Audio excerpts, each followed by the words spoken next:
ಬೀದಿ ಬೀದಿಗಳಲ್ಲಿ ದೊಂಬಿ ಆಗ್ತವೆ ಅಂತಂದ್ರು. ಎಲ್ಲಿಯೂ ದೊಂಬಿ ಆಗಿಲ್ಲ, ಎಲ್ಲಿಯೂ ಪ್ರತಿಭಟನೆಗಳಾಗಿಲ್ಲ. ಆದರೆ ಪ್ರತಿಕ್ರಿಯಾತ್ಮಕವಾಗಿ ಕೇರಳ, ತಮಿಳುನಾಡು, ವೆಸ್ಟ್ ಬೆಂಗಾಲ್ ಭವಿಷ್ಯದಲ್ಲಿ ಇದರ ಮತ ಬ್ಯಾಂಕಿನ ಡೆಮೋಗ್ರಫಿಯೇ ಬದಲಾಗುವ ಎಲ್ಲಾ ಲಕ್ಷಣಗಳು ಕಾಣ್ತಾ ಇದೆ. ಈ ವಕ್ಫ್ ಬಿಲ್ಲಿನ ಚರ್ಚೆ ಸಂವಾದದಲ್ಲಿ ರಾಜ್ಯಸಭೆ ಮತ್ತು ಲೋಕಸಭೆಯಲ್ಲಿ ಆದಂತ ಬಹಳ ದೊಡ್ಡ ಬೆಳವಣಿಗೆ ಏನು ಅಂತಂದ್ರೆ, ಅದರ ಇಡೀ ವಿಕಾರವಾದ ವಿಶ್ವರೂಪವನ್ನೇ ತೆರೆದು ಮೊಗದು ಇಟ್ರು. ಇಡೀ ವೆಸ್ಟ್ ಬೆಂಗಾಲದಲ್ಲಿ ಹಿಂದೂಗಳ ಇಡೀದಾದಂತ ಒಂದು ಆತ್ಮಬಲ ಏಕೀಕೃತಗೊಳ್ತಾ ಇದೆ. ಅದಕ್ಕೆ ಸಾಕ್ಷಿ ಸ್ವರೂಪ ಏನು ಅಂತಂದ್ರೆ, ಇದೇ ರಾಮನವಮಿಯ ಅಭೂತಪೂರ್ವವಾದಂತ ಪ್ರದರ್ಶನ. ಒಂದೇ ಒಂದು ಅಹಿತಕರ ಘಟನೆ ನಡೆದಿಲ್ಲ. ಹಿಂದೂಗಳ ಇಡೀ ಸಮುದ್ರ ಸದೃಶವಾಗಿ ಉಕ್ಕಿ ಬಂದರು. ಒಕ್ಕೂಟ ವ್ಯವಸ್ಥೆಯಿಂದ ಹಿಡಿದು ಪ್ರಧಾನಿಯವರೆಗೆ ಎಲ್ಲವನ್ನೂ ಮೀರಿ ನಡೀತೇನೆ ಅನ್ನುವಂತ ಧಾಷ್ಟ್ಯವನ್ನ ತೋರಿದಿದ್ರೆ ಅದು ಪಶ್ಚಿಮ ಬಂಗಾಳದ ಮುಖ್ಯಮಂತ್ರಿ. ಸಮಾಜದಲ್ಲಿ ಇವತ್ತು ಈ ಕ್ಷುದ್ರ ರಾಜಕೀಯ ಪಕ್ಷಗಳು ವೋಟ್ ಬ್ಯಾಂಕಿನ ಕಾರಣಕ್ಕಾಗಿ ಒಡೆದು ನಿಶ್ಶಕ್ತಗೊಳಿಸ್ತಾ ಇತ್ತಲ್ಲ, ಅವೆಲ್ಲವೂ ಇಂದು ಶಕ್ತಿಯುತವಾಗಿ ಪರಿಷ್ಕರಣಗೊಳ್ತಾ ಇದೆ. ಎಲ್ಲರೂ ನಮ್ಮ ದೇಶ ಅನ್ನುವಂಥ ನೆಲೆಯಲ್ಲಿ ಒಟ್ಟಾಗುವ ಒಂದು ಲಕ್ಷಣ ಕಾಣಿಸ್ತಾ ಇದೆ.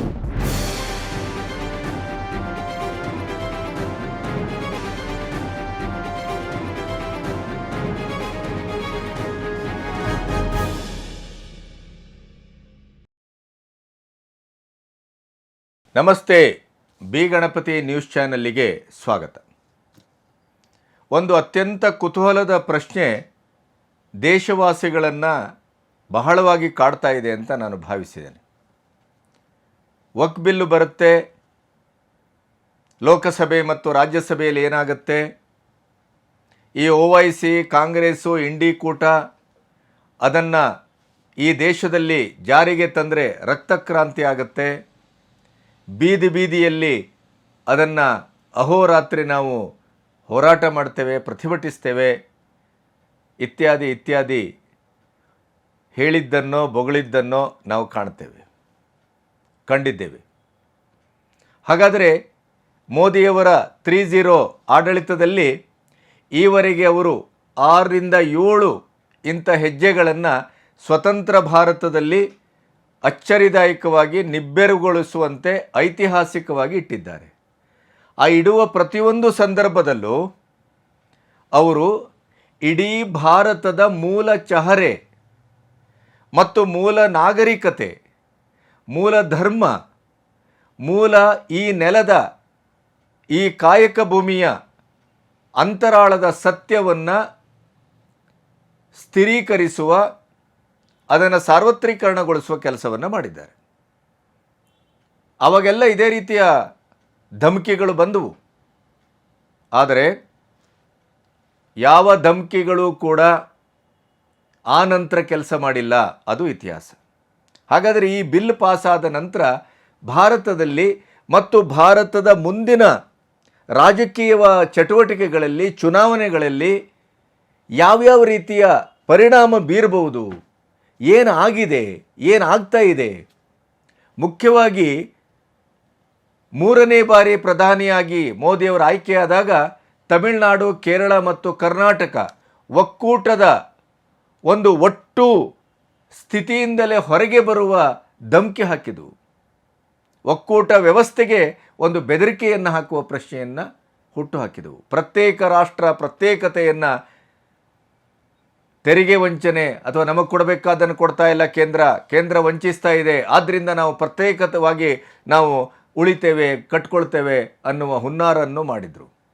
ಇವೆಲ್ಲದಕ್ಕೆ ಏನು ಪರಿಣಾಮ ಆಯಿತು? ಈ ಬಿಲ್ಲು ಕೇವಲ ವಕ್ಫ್ ಬಿಲ್ಲು ವಕ್ಫ್ ಬೋರ್ಡಿನ ಆಸ್ತಿ ಕಬಳಿಕೆಯ ಅಥವಾ ಈ ಕಾಂಗ್ರೆಸ್ಸು ಮತ್ತಿತರ ಪಕ್ಷಗಳ ಧುರೀಣರ ಒಂದು ವಕ್ಫ್ ಬೋರ್ಡಿನ ಆಸ್ತಿಯನ್ನು ಕಬಳಿಸುವ ಒಂದು ತಂತ್ರಕ್ಕೆ, ಷಡ್ಯಂತ್ರಕ್ಕೆ ಅಷ್ಟೇ ಬಲಿಯಾಯಿತೆ. ಅದಕ್ಕೆ ಪ್ರತಿಯಾಗಿ ವಕ್ಫ್ ಬೋರ್ಡಿನ ತಿದ್ದುಪಡಿ ಕಾಯಿದೆ ಈಗ ಜಾರಿ ಬರ್ತಾ ಇರೋದ್ರಿಂದ ಆ ಇಡೀ ಆಸ್ತಿ ಪಾಸ್ತಿಗಳೆಲ್ಲ ಈಗ ಮಹಾರಾಷ್ಟ್ರದಲ್ಲಿ ತನಿಖೆ ಶುರುವಾಗಿದೆ, ಯೋಗಿ ಆದಿತ್ಯನಾಥ್ ತನಿಖೆ ಶುರು ಮಾಡಿದ್ದಾರೆ, ಅಸ್ಸಾಂನಲ್ಲಿ ಶುರು ಆಗಿದೆ, ಎಲ್ಲ ಕಡೆ ಎಲ್ಲೆಲ್ಲಿ BJP ಅಧಿಕಾರದಲ್ಲಿದೆಯೋ ಅಲ್ಲಿ ಪ್ರಥಮವಾಗಿ ಆರಂಭ ಆಗಿದೆ. ಮತ್ತು ಎಲ್ಲ ಕಡೆ ಅದು ಆರಂಭ ಆಗಲೇಬೇಕು. ಸ್ಟಾಲಿನ್ ನಾನು ಆ ಬಿಲ್ ಬರಲಿಕ್ಕೆ ಒಳಗೆ ಬಿಡೋದಿಲ್ಲ ಅಂತ ಹೇಳಿದರು. ಇದು ಒಕ್ಕೂಟ ದೇಶ, ದೇಶಕ್ಕೆ ಒಂದೇ ಸಂವಿಧಾನ, ಒಂದೇ ಧ್ವಜ, ಒಂದೇ ಕೇಂದ್ರದ ಆಡಳಿತ ಇರೋದು. ಕೇಂದ್ರ ಸರ್ಕಾರ ಮಾಡಿದಂಥ ಕಾನೂನನ್ನು ಜಾರಿಗೆ ತರತಕ್ಕದ್ದು, ಅದು ಪ್ರಶ್ನೆ ಬೇರೆ. ಹಾಗಾದರೆ ಅದರ ನಂತರ ಏನೆಲ್ಲ ಆಯಿತು ಅದನ್ನು ಸ್ಥೂಲವಾಗಿ ನಿಮ್ಮೆದುರು ಇಡಬೇಕು ಅಂತ ನಾನು ಈ ಹೊತ್ತಿನಲ್ಲಿ ಕೂತಿದ್ದೇನೆ. ಇಲ್ಲಿಯವರೆಗೆ ನಮ್ಮ ಚಾನಲನ್ನು ಸಬ್ಸ್ಕ್ರೈಬ್ ಮಾಡದೇ ಇದ್ದರೆ ದಯವಿಟ್ಟು ಸಬ್ಸ್ಕ್ರೈಬ್ ಮಾಡಿ. ಅದರ ಜೊತೆಗೆ ಆರ್ಥಿಕವಾಗಿ ನಮ್ಮೊಟ್ಟಿಗೆ ಬೆಂಗಾವಲಾಗಿ ನಿಲ್ತೀರಿ ಅನ್ನುವ ನಂಬಿಕೆ ನನ್ನದು. ಮೊದಲನೇದಾಗಿ ವಾರಣಾಸಿ ಮೋದಿಯವರ ಸ್ವಕ್ಷೇತ್ರ ಅಚ್ಚರಿದಾಯಕವಾದಂಥ ಒಂದು ಸಂಗತಿಗೆ ಸಾಕ್ಷಿಯಾಗಿದೆ. ಇಂಡಿ ಕೂಟ ಕಾಂಗ್ರೆಸ್ಸು ಏನು ಹೇಳ್ತಾ ಇತ್ತು?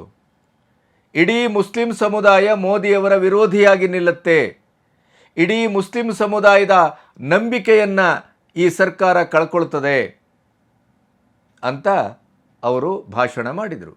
ಆದರೆ ಹಲವು ವಕ್ಫ್ ಬೋರ್ಡ್ಗಳು ಈಗಾಗಲೇ ಮೋದಿಯವರಿಗೆ ಬೆಂಬಲವನ್ನು ಸೂಚಿಸಿದೆ. ಅದಕ್ಕಿಂತ ಮುಖ್ಯವಾಗಿ ವಾರಣಾಸಿಯಲ್ಲಿ ಆಲ್ ಇಂಡಿಯಾ ಮಹಿಳಾ ಪರ್ಸನಲ್ ಲಾ ಬೋರ್ಡ್ ಮಹಿಳೆಯರದ್ದು ಅದು ಸಂಪೂರ್ಣವಾಗಿ ಬೆಂಬಲವನ್ನು ವ್ಯಕ್ತಪಡಿಸಿದೆ. ಅಷ್ಟೇ ಅಲ್ಲ, ರಾಮನವಮಿಯ ಪ್ರಯುಕ್ತ ರಾಮನಿಗೆ ಆರತಿಯನ್ನು ಬೆಳಗಿದೆ, ರಾಮನವಮಿಯಲ್ಲಿ ಪಾಲ್ಗೊಂಡಿದೆ. ಆ ವಿಡಿಯೋ ಈಗ ವೈರಲ್ ಆಗಿದೆ. ಬೀದಿಗಳಲ್ಲಿ ದೊಂಬಿ ಆಗ್ತವೆ ಅಂತಂದರು. ಎಲ್ಲಿಯೂ ದೊಂಬಿ ಆಗಿಲ್ಲ, ಎಲ್ಲಿಯೂ ಪ್ರತಿಭಟನೆಗಳಾಗಿಲ್ಲ. ಆದರೆ ಪ್ರತಿಕ್ರಿಯಾತ್ಮಕವಾಗಿ ಕೇರಳ, ತಮಿಳುನಾಡು, ವೆಸ್ಟ್ ಬೆಂಗಾಲ್ ಭವಿಷ್ಯದಲ್ಲಿ ಇದರ ಮತ ಬ್ಯಾಂಕಿನ ಡೆಮೋಗ್ರಫಿಯೇ ಬದಲಾಗುವ ಎಲ್ಲ ಲಕ್ಷಣಗಳು ಕಾಣ್ತಾ ಇದೆ. ಈಗಾಗಲೇ ನೀವು ಕೇರಳದ್ದನ್ನು ನನ್ನ ಕಳೆದ ವಿಡಿಯೋದಲ್ಲಿ ಗಮನಿಸಿದ್ದೀರಿ. ಅಲ್ಲಿಯ ಕ್ರಿಶ್ಚಿಯನ್ ಸಮುದಾಯ ಸಾಮೂಹಿಕವಾಗಿ ಕಾಂಗ್ರೆಸ್ಸನ್ನು ಕೈಬಿಟ್ಟಿದೆ.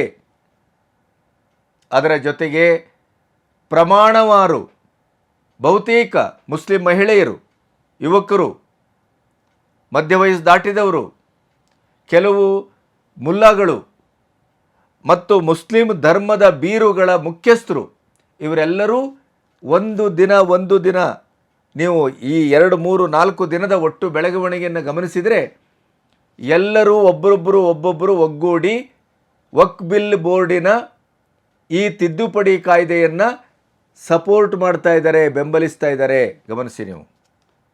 ವಕ್ಫ್ ಬೋರ್ಡ್ ಅಂದರೆ ಅದು ಸಮಾಜಘಾತುಕವಾದಂಥ ಒಂದು ಶಕ್ತಿ ಸಂಚಯದ ಕೇಂದ್ರ ಅನ್ನೋದೇ ಸಾರ್ವಜನಿಕವಾಗಿ ಇವತ್ತು ಪ್ರಚುರಪಟ್ಟಿದೆ. ಯಾಕೆಂತಂದ್ರೆ ಅದು ಆ ರೀತಿಯ ಅಮಾನುಷವಾದಂಥ ತನಗೆ ಸಿಕ್ಕಂಥ ಈ ಕಾಂಗ್ರೆಸ್ಸಿನ ವೋಟ್ ಬ್ಯಾಂಕಿನ ಕಾರಣಕ್ಕಾಗಿ ಸಿಕ್ಕಿದ ಪವರನ್ನು ಯಾವ ರೀತಿಯಲ್ಲಿ ಅದು ಬಳಸಿದೆ ಅಂತಂದರೆ, ದೇವಸ್ಥಾನ ಬಿಟ್ಟಿಲ್ಲ, ಸಾವಿರಾರು ವರ್ಷದ ಇತಿಹಾಸ ಇರುವಂಥದ್ದು, ಹಳ್ಳಿಗಳನ್ನು ಬಿಟ್ಟಿಲ್ಲ, ಊರುಗಳನ್ನು ಬಿಟ್ಟಿಲ್ಲ, ರೈತರ ಜಮೀನನ್ನು ಬಿಟ್ಟಿಲ್ಲ, ಯಾರ್ದನ್ನು ಬಿಟ್ಟಿಲ್ಲ. ಈ ವಕ್ಫ್ ಬಿಲ್ಲಿನ ಚರ್ಚೆ ಸಂವಾದದಲ್ಲಿ ರಾಜ್ಯಸಭೆ ಮತ್ತು ಲೋಕಸಭೆಯಲ್ಲಿ ಆದಂಥ ಬಹಳ ದೊಡ್ಡ ಬೆಳವಣಿಗೆ ಏನು ಅಂತಂದರೆ, ಅದರ ಇಡೀ ವಿಕಾರವಾದ ವಿಶ್ವರೂಪವನ್ನೇ ತೆರೆದು ಮೊಗದು ಇಟ್ಟರು ಅಂತ. ಅದು ಬಹಳ ದೊಡ್ಡ ಒಂದು ಐತಿಹಾಸಿಕವಾದಂಥ ಸಾಧನೆ ಮತ್ತು ಸಾರ್ಥಕತೆ. ದೇಶದ ಎದುರು ವಕ್ಫ್ ಬೋರ್ಡಿನ ಇಡೀದಾದಂಥ ರಾಕ್ಷಸ ಪ್ರವೃತ್ತಿಯನ್ನು, ಅನಾಗರಿಕ ವರ್ತನೆಯನ್ನು, ಅಮಾನುಷ ವರ್ತನೆಯನ್ನು ಎಳೆಯಾಗಿ ಬಿಡಿಸಿಡ್ಲಾಯಿತು. ಕಾಂಗ್ರೆಸ್ಸಿಗರು ತಬ್ಬಿಬ್ಬಾಗೋದ್ರು, ದಂಗಾಗಿ ಹೋದರು, ಅವರ ನಾಲಿಗೆ ಬಿದ್ದು ಹೋಯಿತು ಅಂತ ಯಾರಿಗೂ ಮಾತಾಡಲಿಕ್ಕೆ ಸಾಧ್ಯವೇ ಆಗಿಲ್ಲ. ಯಾಕೆಂತಂದ್ರೆ ಅಂಥ ಅಂಕಿಅಂಶಗಳ ಸಮೇತ, ಇತಿಹಾಸದ ಗರ್ಭದ ದಾಖಲೆಗಳ ಸಮೇತ ಇಟ್ಟರು. ಇನ್ನು ಒಂದೊಂದೇ ಬೆಳವಣಿಗೆಗಳನ್ನು ಗಮನಿಸ್ತಾ ಹೋಗೋಣ. ಪ್ರಾಯಶಃ ಇಂಡಿ ಕೂಟ ಕಾಂಗ್ರೆಸ್ಸು ಈ ಬಿಲ್ಲನ್ನು ವಿರೋಧಿಸುವ ಮೂಲಕ ತನ್ನ ರಾಜಕೀಯದ ಭವಿಷ್ಯವನ್ನು ಸಂಪೂರ್ಣವಾಗಿ ಪಣಕ್ಕಿಟ್ಟಿದೆ. ನೋಡಿ, ತಮಿಳುನಾಡಲ್ಲಿ ಈಗಾಗಲೇ ಸ್ಟಾಲಿನ್ ಹಿಂದೂ ವಿರೋಧಿ ಸರ್ಕಾರ. ಅದು ಅಲ್ಲಿ ವಕ್ಫ್ ಬೋರ್ಡಿನ ಕಾಯ್ದೆಯ ತಿದ್ದುಪಡಿ ಆದ ಮೇಲೆ ಅದನ್ನು ನಾನು ಒಳಗೆ ಬಿಡುವುದಿಲ್ಲ ಅಂತ ಕೂತಿದ್ದಾರೆ. ಅದು ಒಳಗೆ ಬಿಡಲೇಬೇಕು, ಅದು ಪ್ರಶ್ನೆ ಬೇರೆ. ವಕ್ಫ್ ಬೋರ್ಡ್ ಅಲ್ಲಿ ಕಂಡ ಸರ್ಕಾರಿ ಆಸ್ತಿಗಳನ್ನು, ಸರ್ಕಾರಿ ಬಿಲ್ಡಿಂಗ್ಗಳನ್ನು ಎಲ್ಲವನ್ನು ವಶಪಡಿಸ್ಕೊಳ್ತಾ ಬಂತು. ಯಾರೂ ಮಾತಾಡಿಲ್ಲ. ಕೊನೆಗೆ ಊರಿಗೆ ಊರು, ಹಳ್ಳಿಗೆ ಹಳ್ಳಿಗಳನ್ನು ವಕ್ಫ್ ಬೋರ್ಡ್ ಯಾವಾಗ ಕೈ ಹಾಕಿ ತೆಗೆದುಕೊಳ್ತೋ ತನ್ನ ವಶಕ್ಕೆ, ಆವಾಗ ಜನಾಕ್ರೋಶ, ಸ್ಟಾಲಿನ್ ವಿರುದ್ಧ ಜನ ತಿರುಗು ಬಿದ್ದರು, ಪ್ರತಿಭಟನೆ ಮಾಡಿದ್ರು, ಬೀದಿಗಿಳಿದ್ರು. ಅದಕ್ಕೆ BJP ಬೆಂಬಲ ಕೊಡ್ತು.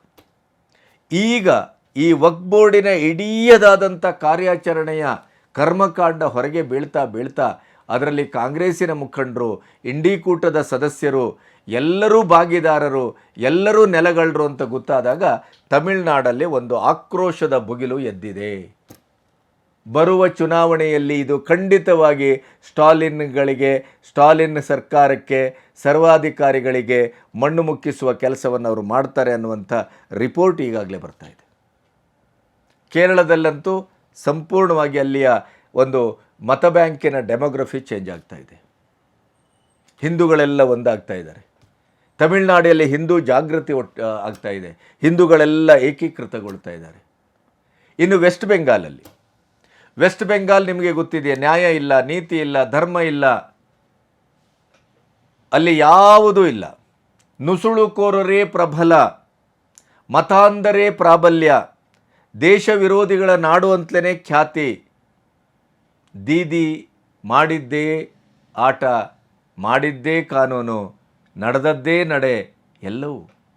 OBC ಮೀಸಲಾತಿಯನ್ನು ಕಿತ್ತು ಈ ನುಸುಳುಕೋರರು ಕ್ಷುದ್ರರಿಗೆ, ದೇಶ ವಿರೋಧಿಗಳೇ ಕೊಡಲಿಕ್ಕೆ ಹೊರಟಿದ್ರು. ಇದೇ ದೀದಿ. ನಮ್ಮಲ್ಲೀಗ ಮೀಸಲಾತಿ ಪ್ರಕರಣ ಆಗ್ತಾ ಇದೆಯಲ್ಲ ಕರ್ನಾಟಕದಲ್ಲಿ, ಮುಸ್ಲಿಮರನ್ನು ಓಲೈಕೆ ಮಾಡಲಿಕ್ಕೆ ಹೋಗಿ ಅಸಂವಿಧಾನಿಕವಾಗಿ ಮೀಸಲಾತಿಯನ್ನು ಕೊಡಲಿಕ್ಕೆ ಹೋಗಿ ಈಗ ಕೋರ್ಟಿನ ಕಟಕಟೆ ಹತ್ತುತ್ತಾರಲ್ಲ, ಆ ರೀತಿಯದ್ದು. ಈ ವಕ್ಫ್ ಬಿಲ್ಲಿನ ಒಂದು ಸಿಂಧುವಾದ ಹಿನ್ನೆಲೆಯಲ್ಲಿ, ಈ ವಕ್ಫ್ ಬೋರ್ಡ್ ತಿದ್ದುಪಡಿ ಕಾಯ್ದೆ ಜಾರಿಯಾಗ್ತಾ ಹಿನ್ನೆಲೆಯಲ್ಲಿ ವೆಸ್ಟ್ ಬೆಂಗಾಲಲ್ಲಿ ಬಹಳ ದೊಡ್ಡ ಬೆಳವಣಿಗೆಗಳಾಗಿದೆ. ಪುರೂಲಿಯಾ ಅನ್ನುವಂಥ ಪ್ರದೇಶವನ್ನು ಸೇರಿ ಹಿಸ್ಟಾರಿಕಲಿ, ಐತಿಹಾಸಿಕವಾಗಿ ರಾಮನವಮಿಯನ್ನು ಆಚರಿಸಲಾಗಿದೆ. ಯಾಕೆ ಇದು ಐತಿಹಾಸಿಕ ಅಂತ ಪ್ರಶ್ನೆ ಬರ್ಬೋದು. ಇಲ್ಲಿಯವರೆಗೆ ಹಿಂದೂಗಳು ಮಾತಾಡುವಾಗೇ ಇರಲಿಲ್ಲ, ಹಿಂದೂಗಳು ಧ್ವನಿಯತ್ವಾಗಿ ಇರಲಿಲ್ಲ. ವಕ್ಫ್ ಬೋರ್ಡ್ ಯಾವ ಲೆವೆಲಿಗೆ ಕೆಲಸ ಮಾಡಿತ್ತು ಅಂದರೆ, ಅಲ್ಲಿಯ ಪ್ರಾಚೀನರು, ಅಲ್ಲಿಯ ಮೂಲ ನಿವಾಸಿಗಳು, ಅಲ್ಲಿಯ ಹಿಂದೂಗಳು ಸಂಪೂರ್ಣವಾಗಿ ಅವರ ಜಮೀನನ್ನು ಏನಕ್ಕೇನ ಹಾಡೆ ಹಗಲು ಲೂಟಿ ಮಾಡಿತ್ತು, ಕಬ್ಜೆ ಮಾಡಿತ್ತು. ಯಾರೂ ಮಾತಾಡಿರಲಿಲ್ಲ. ಈಗ ಯಾವಾಗ ವಕ್ಫ್ ಬಿಲ್ಲು ಪಾಸಾಯಿತೋ ಆವಾಗ ಎಲ್ಲರೂ ಎದ್ದು ನಿಂತಿದ್ದಾರೆ. ರಾಮನವಮಿಯ ಉತ್ಸವದಲ್ಲಿ ಲಕ್ಷಾಂತರ ಜನ ಸೇರಿದ್ದಾರೆ. ಇಲ್ಲಿಯವರೆಗೆ ಯಾವುದೇ ಹಿಂದೂ ಹಬ್ಬಗಳನ್ನು ಆಚರಿಸುವಾಗಿಲ್ಲ. ಸಾರ್ವಜನಿಕರವಾಗಿ ಯಾವುದೇ ಒಂದು ಗಣೇಶ ಚತುರ್ಥಿಯ ಇನ್ನೊಂದೋ ಮಗದೊಂದೋ ಯಾವುದಾದ್ರೂ ಪ್ರೊಸೆಷನ್ನೋ ಇನ್ನೊಂದೋ ಹೋದರೆ ಅಲ್ಲಿ ಗಲಾಟೆಯಾಗಿ, ಜಗಳ ಆಗಿ, ದೊಂಬಿಯಾಗಿ, ಕೊನೆಗೆ ಅದನ್ನು ಕೋಮು ಗಲಭೆ ಅಂತ ಕರೆದು ಹಿಂದೂಗಳನ್ನು ಅರೆಸ್ಟ್ ಮಾಡಿ ಒಳಗೆ ಹಾಕಿ ಚಿತ್ರಹಿಂಸೆ ಮಾಡುವಂಥ ಕೆಲಸ ನಿರಂತರವಾಗಿ ನಡ್ಕೊಬಂದಿದೆ. ಅಲ್ಲಿ ಯಾವ ಹಿಂದೂಗಳು ಪಬ್ಲಿಕ್ಕಲ್ಲಿ ಧ್ವನಿ ಎತ್ತುವ ಸಾಹಸವನ್ನೇ ಮಾಡ್ತಾ ಇರಲಿಲ್ಲ ಅಂತ. ಈಗ ಸುವೇಂದು ಅಧಿಕಾರಿ ಬಂದಿದ್ದಾರೆ, ಅವರು ಇವರೆಲ್ಲರ ಧ್ವನಿಯಾಗಿದ್ದಾರೆ. ವಕ್ಫ್ ಬಿಲ್ಲಿನ ಈ ಒಂದು ಕಾನೂನಾದಂಥ ನಂತರ ಇಡೀ ವೆಸ್ಟ್ ಬೆಂಗಾಲದಲ್ಲಿ ಹಿಂದೂಗಳ ಇಡೀದಾದಂಥ ಒಂದು ಆತ್ಮಬಲ ಏಕೀಕೃತಗೊಳ್ತಾ ಇದೆ. ಅದಕ್ಕೆ ಸಾಕ್ಷಿ ಸ್ವರೂಪ ಏನು ಅಂತಂದರೆ, ಇದೇ ರಾಮನವಮಿಯ ಅಭೂತಪೂರ್ವವಾದಂಥ ಪ್ರದರ್ಶನ. ಒಂದೇ ಒಂದು ಅಹಿತಕರ ಘಟನೆ ನಡೆದಿಲ್ಲ. ಹಿಂದೂಗಳ ಇಡೀ ಸಮುದ್ರ ಸದೃಶವಾಗಿ ಉಕ್ಕಿ ಬಂದರು. ಇದನ್ನು ತಡೆಯಲಿಕ್ಕಾಗಲಿಲ್ಲ. ಇದರ ಒಟ್ಟು ಪರಿಣಾಮ ಏನು, ಸಂಕೇತ ಏನು ಅಂತಂದರೆ, ವಕ್ಫ್ ಬೋರ್ಡಿನ ಅನಾಚಾರ ಸಂಪೂರ್ಣವಾಗಿ ಹಿಂದೂಗಳನ್ನು ನಾಮವಿಶೇಷ ಮಾಡಿದೆ ಅಲ್ಲಿ. ಆಮೇಲೆ ನುಸುಳುಕೋರರೇ ತನ್ನ ವೋಟ್ ಬ್ಯಾಂಕ್ ಆಗಿ ಪರಿವರ್ತಿಸಿಕೊಂಡು ಅವರಿಗೆ ಏನು ಬೇಕಾದರೂ ಮಾಡ್ಬೋದು ಅನ್ನುವಂಥ ಒಂದು ಹಠಕ್ಕೆ ಬಿದ್ದ ಹಾಗೆ ಅಲ್ಲಿ ದೀದಿ ವರ್ತಿಸ್ತಾ ಇದ್ದಾರೆ. ಅದರ ಜೊತೆಗೆ ಇಮಿಗ್ರೆಂಟ್ಸ್ ಬಿಲ್ ಜಾರಿಯಾದ ಮೇಲೆ ಇದೇ ಸುವೇಂದು ಅಧಿಕಾರಿ ಒಂದು ನೇತೃತ್ವದಲ್ಲಿ ಅಲ್ಲಿ ಅಕ್ರಮ ನುಸುಳುಕೋರರ ಸಂಪೂರ್ಣ ಜಪ್ತಿ ಮಾಡಲಾಗ್ತಾ ಇದೆ. ಆದ್ದರಿಂದ ಅವರನ್ನೆಲ್ಲ ಹೊರಗಟ್ಟುವ ಕೆಲಸ ನಡೀತಾ ಇದೆ. ಇದರಿಂದ ದೀದಿಯ ವೋಟ್ ಬ್ಯಾಂಕು ಶಾಶ್ವತವಾಗಿ ಮುಳುಗುವ ಹಂತದಲ್ಲಿದೆ. ಅದಕ್ಕೀಗ ವಕ್ಫ್ ಬಿಲ್ಲಿನ ಈ ಜಾರಿ ಆಗ್ತಾ ಇರುವ ಹಿನ್ನೆಲೆಯಲ್ಲಿ ಅಲ್ಲಿರುವ ಎಲ್ಲ ಸರ್ಕಾರಿ ವಿರೋಧಿ ಮತ್ತು ದೀದಿ ವಿರೋಧಿ, ಅದರ ಜೊತೆಗೆ ನುಸುಳುಕೋರರ ವಿರೋಧಿಗಳು, ಇವರೆಲ್ಲರೂ ಈಗ ಅಲ್ಲಿಯ ಮೂಲ ನಿವಾಸಿಗಳು, ಹಿಂದೂಗಳು, ಸನಾತನಗಳು ಒಂದಾಗ್ತಾ ಇದ್ದಾರೆ. ನೆನಪಿಡಿ, ವಕ್ಫ್ ಬಿಲ್ ತಿದ್ದುಪಡಿ ಕಾಯ್ದೆಯ ಜಾರಿಯಾದಂಥ ಹಿನ್ನೆಲೆಯಲ್ಲಿ ಸನಾತನಿಗಳಿಗೆ ಭೀಮಬಲ ಬಂದಿದೆ. ಈ ಮೂಲ ಚಹರೆಯ ಭಾರತವನ್ನು ಕಟ್ತೇವೆ ಅಂತ ಏನು ತನ್ನ ಪ್ರಣಾಳಿಕೆಯಲ್ಲಿ ಭಾಷಣದಲ್ಲಿ ನುಡಿತಾನೆ ಬಂದಿದ್ದರೋ ಮೋದಿಯವರು, ಅವರು ನುಡಿದಂತೆ ನಡೆದಿದ್ದಾರೆ. ಇನ್ನು ಮುಂದೆ ಮತ್ತೂ ದೊಡ್ಡ ದೊಡ್ಡ ಆಘಾತ ಇದೆ. ಇದೇ ಟ್ರೇಲರ್ ಮಾತ್ರ. ಸಿನಿಮಾ ಅಭಿಬಿ ಬಾಕಿ ಹೇ. ಕಾಮನ್ ಸಿವಿಲ್ ಕೋಡ್ ಬಾಕಿ ಇದೆ, ವರ್ಷಿಪ್ ಆ್ಯಕ್ಟ್ ಬಾಕಿ ಇದೆ. ಒಂದೊಂದಾಗಿ ತರ್ತೇವೆ ಅಂತ ಈಗಾಗಲೇ ಹೇಳಿದ್ದಾರೆ. ಹಾಗಾಗಿ ಇಲ್ಲಿಗೆ ನಿಂತಿಲ್ಲ ಈ ಅಭಿಯಾನ.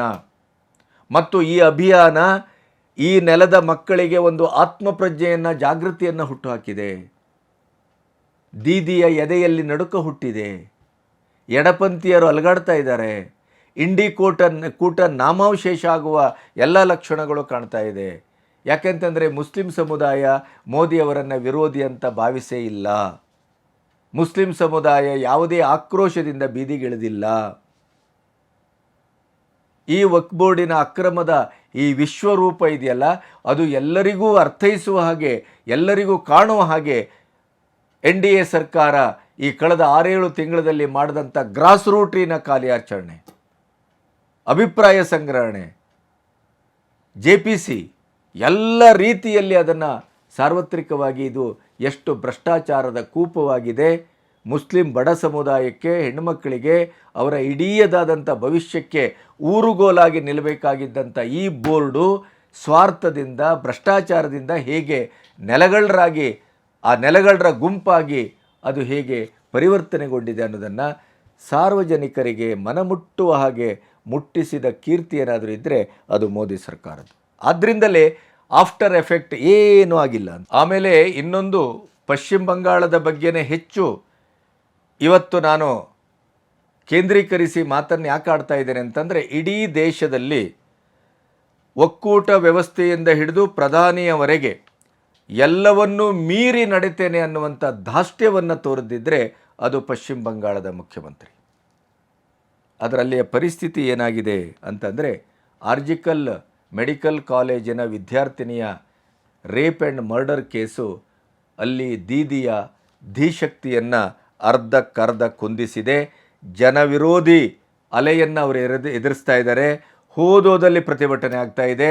ಇತ್ತೀಚೆಗೆ ಲಂಡನ್ಗೆ ಹೋದರೂ ಕೂಡ ಅಲ್ಲಿಯ ವಿದ್ಯಾರ್ಥಿಗಳು ಈ ಹೆಣ್ಣುಮಗಳ ಈ ದಾರುಣವಾದ, ಅಮಾನುಷವಾದಂಥ ಅತ್ಯಾಚಾರ ಮತ್ತು ಭೀಭತ್ಸವಾದಂಥ ಒಂದು ಕೊಲೆಯನ್ನು ವಿರೋಧಿಸಿ ಅಲ್ಲಿ ದೀದಿಯನ್ನು ಗೆರವು ಮಾಡಿದರು. ಅಂದರೆ ಕಾಲ ಬದಲಾಗ್ತಾ ಇದೆ. ಒಂದೊಂದೇ ಹೆಜ್ಜೆಯನ್ನು ಇಟ್ಟು ಇಡೀ ಭಾರತವನ್ನು ಕಟ್ಟುವ ಕೆಲಸದಲ್ಲಿ ಮೋದಿ ಮುನ್ನಡೆತಾ ಇದ್ದಾರೆ. ಶತ್ರುಗಳನ್ನು ಯಾವುದೇ ಅಸ್ತ್ರಶಸ್ತ್ರಗಳಿಲ್ಲದೇ, ರಕ್ತಪಾತ ಇಲ್ಲದೇ ಅವರನ್ನು ಮಣಿಸ್ತಾ ಇದ್ದಾರೆ.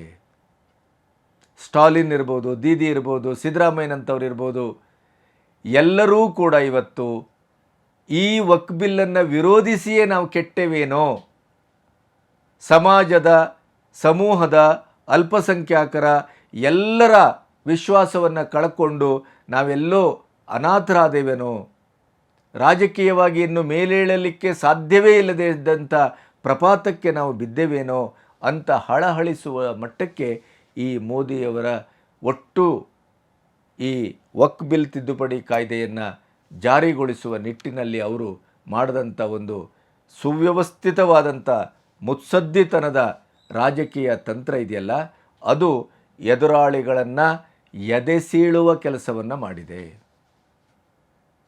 ಹಾಗಾಗಿ ವೆಸ್ಟ್ ಬೆಂಗಾಲಲ್ಲಿ, ಪಶ್ಚಿಮ ಬಂಗಾಳದಲ್ಲಿ ಅಕ್ರಮ ವಲಸಿಗರಿಗೂ ಪೆಟ್ಟು, ಸನಾತನಿಗಳು, ಹಿಂದೂಗಳು, ಅಲ್ಲಿಯ ಮೂಲ ನಿವಾಸಿಗಳು ಕ್ರೋಢೀಕರಣಗೊಳ್ತಾ ಇದ್ದಾರೆ, ಧ್ರುವೀಕರಣಗೊಳ್ತಾ ಇದ್ದಾರೆ. ಸಾರ್ವತ್ರಿಕವಾಗಿ ಇದು ನಮ್ಮ ನೆಲ, ನಾವು ನ್ಯಾಯಕ್ಕಾಗಿ ಹೋರಾಡ್ತೇವೆ ಅನ್ನುವ ಧ್ವನಿಪೂರ್ಣವಾದಂಥ ಹೆಜ್ಜೆಯನ್ನು ಇಟ್ಟಿದ್ದಾರೆ. ಅಲ್ಲಿಯ ಇಡೀ ಆಡಳಿತ ಯಂತ್ರ ಬೆಚ್ಚಿದೆ, ಬೆರಗಾಗಿದೆ, ಅಸ್ಥಿರಗೊಂಡಿದೆ. ಒಂದು ಮಾಸ್ಟರ್ ಸ್ಟ್ರೋಕ್ ಮೋದಿಯವರದು ಇಡೀ ದೇಶದಲ್ಲಿ ಯಾವ ರೀತಿಯ ಸಂಚಲನವನ್ನು ಉಂಟು ಮಾಡಿದೆ ಅನ್ನೋದಕ್ಕೆ ಈ ಎಲ್ಲ ಬೆಳವಣಿಗೆಗಳು ಸಾಕ್ಷಿ. ಮುಸ್ಲಿಂ ಸಮುದಾಯ ಕೊನೆಗೂ ಎಲ್ಲೋ ಒಂದು ಕಡೆ ಮನವರಿಕೆ ಮಾಡಿಕೊಳ್ತಾ ಇದೆಯೇನೋ ಅನ್ನುವ ಮಟ್ಟಕ್ಕೆ ಈ ಮಾಸ್ಟರ್ ಸ್ಟ್ರೋಕ್ ಕೆಲಸ ಮಾಡಿದೆ. ಇವರೆಲ್ಲ ನಮ್ಮನ್ನು ಬಳಸ್ಕೊಂಡು ಹಾಸುಂಡು ಎಲೆಯ ಒಗೆದಾಂಗ ಅಂತ ನಮ್ಮನ್ನು ಬಿಸಾಡ್ತಾ ಇದ್ದಾರೆ ಹೊರತು ನಮ್ಮ ಅಭಿವೃದ್ಧಿಗೆ ಯೋಚನೆ ಮಾಡ್ತಾ ಇಲ್ಲ. ನಮ್ಮ ಬಲಾಢ್ಯತೆ ಆಂತರಂಗಿಕವಾಗಿ ಆಗಬೇಕು ಅನ್ನೋದು ಅವರ ಇಚ್ಛೆಯೇ ಅಲ್ಲ. ನಾವು ದಡ್ಡರಾಗೇ ಇರಬೇಕು, ನಾವು ಇವರು ಹಾಕಿದ ಭಿಕ್ಷೆಗೆ ಕೈ ಒಡ್ತಾನೆ ಭಿಕ್ಷುಕರಾಗಿರಬೇಕು, ಸ್ವತಂತ್ರವಾಗಬಾರ್ದು ಅನ್ನುವಂಥ ಇರಾದೆ ಇವರದು. ವಕ್ಫ್ ಬೋರ್ಡಿನ ಹೆಸರಿನಲ್ಲಿ ನಮ್ಮ ಆಸ್ತಿಯನ್ನೇ ನಮ್ಮ ಒಳಿತಿಗೆ ಬಳಸುವ ಬದಲು ಇವರು ಅದನ್ನು ಅಕ್ರಮವಾಗಿ ಕಬಳಿಸಿಕೊಂಡು ಇವರ ವಂಶವನ್ನು ಬೆಳೆಸ್ತಾ ಇದ್ದಾರೆ ಅನ್ನುವ ಸತ್ಯ ಅವ್ರಿಗೆ ಅರ್ಥ ಆಗಿದೆ. ಹಾಗಾಗಿ ಈ ವಕ್ಫ್ ಬಿಲ್ಲು ಕೇವಲ ವಕ್ಫ್ ಬೋರ್ಡಿನ ಆಸ್ತಿಯ ಅಕ್ರಮವನ್ನು ಅದನ್ನು ಸಕ್ರಮ ಮಾಡುವುದರ ಜೊತೆಗೆ ಕಂಡ ಭೂಮಿಗೆ ಕೈ ಹಾಕುವ ಅವರ ಕೈಗಳನ್ನು ಕತ್ತರಿಸುವ ಜೊತೆಗೆ ಒಂದು ಸಾಮಾಜಿಕವಾದಂಥ ಸಾರ್ವತ್ರಿಕವಾದಂಥ ನ್ಯಾಯವನ್ನು ತರುವ ಒಂದು ಕಾನೂನಷ್ಟೇ ಅಲ್ಲ, ಇದು ಇಡೀಯದಾಗಿ ಭಾರತದ ವಾಸ್ತವವನ್ನು, ಇತಿಹಾಸವನ್ನು, ಭವಿಷ್ಯವನ್ನು ಒಟ್ಟಾಗಿ ನೋಡುವಂಥ ಒಂದು ದೃಷ್ಟಿಯನ್ನು, ಆತ್ಮಾವಲೋಕನವನ್ನು ಮತ್ತು ಭಾರತೀಯರ ಧ್ರುವೀಕರಣಕ್ಕೆ ನಾಂದಿ ಹಾಡುವ ಕೆಲಸವನ್ನು ಇದು ಮಾಡಿದೆ. ಹೀಗಾಗಿ ವಕ್ಫ್ ಬೋರ್ಡ್ ತಿದ್ದುಪಡಿ ಕಾಯ್ದೆಯ ಒಂದು ರಾಷ್ಟ್ರಪತಿ ಅಂಕಿತವಾಗಿ ಇದೇನು ಕಾರ್ಯರೂಪಕ್ಕೆ ಕಾನೂನಾಗಿ ಬರ್ತಾ ಇದೆ. ಆ ಸಂದರ್ಭದಲ್ಲಿ ಈ ಬಿಲ್ಲು ಸಾಮಾಜಿಕವಾಗಿ, ಸಾಂಸ್ಕೃತಿಕವಾಗಿ, ರಾಜಕೀಯವಾಗಿ ಎಂತೆಂಥ ಒಂದು ಅದ್ಭುತವಾದಂಥ ಬದಲಾವಣೆಯನ್ನು ತರ್ತಾ ಇದೆ ಅಂತಂದರೆ ನಿರೀಕ್ಷೆಗೆ ಮೀರಿದ್ದು. ಕೊನೆಗೂ ಒಂದು ಬಹುಸಂಖ್ಯಾತ ಹಿಂದೂಗಳ ಎದೆಯಲ್ಲಿ ನಮ್ಮ ದೇಶ ನಮ್ಮದಾಗುವ ಲಕ್ಷಣ ಕಾಣ್ತಾ ಇದೆ. ನಮ್ಮ ದೇಶ ನಮ್ಮ ಮೂಲ ನಾಗರಿಕತೆಯನ್ನು ಮೈಗೂಡಿಸಿಕೊಂಡು ಭಾರತವಾಗಿ ಬೆಳಗುವ ಎಲ್ಲ ಲಕ್ಷಣಗಳು ಕಾಣಿಸ್ತಾ ಇದೆ. ಸಮಾಜದಲ್ಲಿ ಇವತ್ತು ಈ ಕ್ಷುದ್ರ ರಾಜಕೀಯ ಪಕ್ಷಗಳು ವೋಟ್ ಬ್ಯಾಂಕಿನ ಕಾರಣಕ್ಕಾಗಿ ಒಡೆದು ನಿಶ್ಶಕ್ತಗೊಳಿಸ್ತಾ ಇತ್ತಲ್ಲ, ಅವೆಲ್ಲವೂ ಇಂದು ಶಕ್ತಿಯುತವಾಗಿ ಶಕ್ತಿ ಕೇಂದ್ರವಾಗುವಂಥ ಒಂದು ಬಹುತ್ವದಲ್ಲಿ ಏಕತ್ವ ಅನ್ನುವಂಥ ಒಂದು ನಮ್ಮ ಸಾಂಸ್ಕೃತಿಕವಾದಂಥ ಏನು ಆಶಯದ ನುಡಿ ಇದೆ. ಆ ರೀತಿಯಲ್ಲಿ ಭಾರತ ಎಲ್ಲೋ ಒಂದು ಕಡೆ ಶುದ್ಧೀಕರಣಗೊಳ್ತಾ ಇದೆ, ಪರಿಷ್ಕರಣಗೊಳ್ತಾ ಇದೆ. ಎಲ್ಲರೂ ನಮ್ಮ ದೇಶ ಅನ್ನುವಂಥ ನೆಲೆಯಲ್ಲಿ ಒಟ್ಟಾಗುವ ಒಂದು ಲಕ್ಷಣ ಕಾಣಿಸ್ತಾ ಇದೆ. ದೇಶ ವಿರೋಧಿಗಳು, ದೇಶದ್ರೋಹಿಗಳು, ಸಮಾಜ ವಿರೋಧಿಗಳು, ಸಮಾಜದ್ರೋಹಿಗಳು, ಮತ ವಿರೋಧಿಗಳು, ಧರ್ಮ ವಿರೋಧಿಗಳು, ಧರ್ಮ ದ್ರೋಹಿಗಳು ಇವರೆಲ್ಲರನ್ನ ಇವತ್ತು ಸಾಮಾಜಿಕರು ಗುರುತಿಸುವ ಮಟ್ಟಕ್ಕೆ ಈ ಬಿಲ್ಲು ನಮ್ಮನ್ನು ಜಾಗೃತಗೊಳಿಸಿದೆ ಅನ್ನೋದನ್ನು ನಾವು ಮರೆಯಬಾರದು. ಈ ಪಾಖಂಡಿಗಳ ಷಡ್ಯಂತ್ರ ಮಾಡುವವರ ರಾಜಕೀಯ ಮತ್ತು ಅಧಿಕಾರಕ್ಕಾಗಿ ಏನೇನೆಲ್ಲ ಮಾಡುವಂಥ ಈ ದ್ರೋಹಿಗಳನ್ನು ಅದು ಗುರುತಿಸುವ ಮಟ್ಟಕ್ಕೆ ನಮ್ಮನ್ನು ಜಾಗೃತಗೊಳಿಸಿದೆ. ಮೋದಿಯವರು ಒಂದೇ ಏಟಿಗೆ 10 ರೀತಿಯ ಪರಿಣಾಮ ಬೀರುವ ಹಾಗೆ ಈ ಸಮಾಜಕ್ಕೆ ತೋರಿಸ್ಕೊಡ್ತಾ ಇದ್ದಾರಲ್ಲ ಪ್ರತಿಯೊಂದು ಹೆಜ್ಜೆಯಲ್ಲೂ, ಅದು ಅತ್ಯಂತ ಅಮೇಝಿಂಗ್ ಅಂತ ನನ್ನ ಭಾವನೆ. ವಕ್ಫ್ ಬಿಲ್ಲಿನ ತಿದ್ದುಪಡಿ ಕಾಯ್ದೆಯ ಜಾರಿಯ ಆದ ನಂತರದ ಬೆಳವಣಿಗೆ ಅಂತಂದರೆ ಮುಖ್ಯವಾಗಿ ವೆಸ್ಟ್ ಬೆಂಗಾಲ್ ಅದರ ಇಡೀ ಬುಡವೇ ಅಲ್ಲಾಡ್ತಾ ಇದೆ. ಅವರ ಇಡೀ ರಾಜಕೀಯ ಕ್ಷೇತ್ರದಲ್ಲಿ ಅವರು ಮಾಡಿದಂಥ ಎಲ್ಲ ಷಡ್ಯಂತ್ರಗಳಿಗೆ ಬಲಿಯಾದಂಥ ಜನ ಇವತ್ತು ನ್ಯಾಯಕ್ಕಾಗಿ ಅಲ್ಲಿ ತಲೆ ಎತ್ತಿ ನಿಲ್ಲುವ ಹಾಗೆ ಮಾಡಿದೆ ವಕ್ಫ್ ಬೋರ್ಡಿನ ಈ ಕಾಯ್ದೆಯ ತಿದ್ದುಪಡಿ. ತಮಿಳುನಾಡಲ್ಲಿ ಜನಜಾಗೃತಿಯನ್ನು ಮಾಡ್ತಾ ಇದೆ. ಕೇರಳದಲ್ಲಿ ಮುಸ್ಲಿಮೀಕರಣ ಆಗುವಂಥ ಹೊತ್ತಿನಲ್ಲಿ ಕ್ರಿಶ್ಚಿಯನ್ ಸಮುದಾಯ ಎದ್ದು ನಿಂತಿದೆ. ವೋಟ್ ಬ್ಯಾಂಕಿಗಾಗಿ ತಮ್ಮನ್ನು ಬಳಸಿಕೊಂಡು ಬಿಸಾಡಿದಂಥ ಇದೇ ಕಾಂಗ್ರೆಸ್ ಪಕ್ಷ ಇಂಡಿ ಕೂಟವನ್ನು ಸಂಪೂರ್ಣವಾಗಿ ತಿರಸ್ಕರಿಸಿ ನಿಂತಿದೆ. ಹಾಗಾಗಿ ಬರುವ ಒಟ್ಟು ಚುನಾವಣೆ ಮತ್ತು ರಾಜಕೀಯ ಹೋರಾಟದಲ್ಲಿ ನಿರ್ಣಾಯಕವಾಗಿ ಇಂಡಿ ಕೂಟ ನೆಲಕಚ್ಚುವ ಎಲ್ಲ ಲಕ್ಷಣಗಳು ಕಾಣ್ತಾ ಇದೆ. ಮತ್ತು ಅವರನ್ನು ಕೈ ಹಿಡಿದು 75 ವರ್ಷ ಯಾರು ನಡೆಸಿದ್ರು ಇದೇ ಮತ ಬ್ಯಾಂಕಿನ ಪ್ರಶ್ನೆ ಬಂದಾಗ ಅವರೆಲ್ಲರೂ ಇವತ್ತು ಅವರನ್ನು ಕೈ ಬಿಟ್ಟು NDA ಸರ್ಕಾರ ಅಥವಾ ಅದಕ್ಕೆ ಸಮಾನಾಂತರವಾದಂಥ ಪಕ್ಷಗಳಿಗೆ ಕೈ ಜೋಡಿಸುವ ಎಲ್ಲ ಲಕ್ಷಣಗಳು ಕಾಣ್ತಾ ಇದೆ. ಇದು ವಕ್ಫ್ ಬಿಲ್ ತಿದ್ದುಪಡಿಯ ನಂತರದ ಬಹಳ ದೊಡ್ಡ ಬೆಳವಣಿಗೆ ಅಂತ ನಾನು ಭಾವಿಸ್ತೇನೆ. ನಮಸ್ತೆ.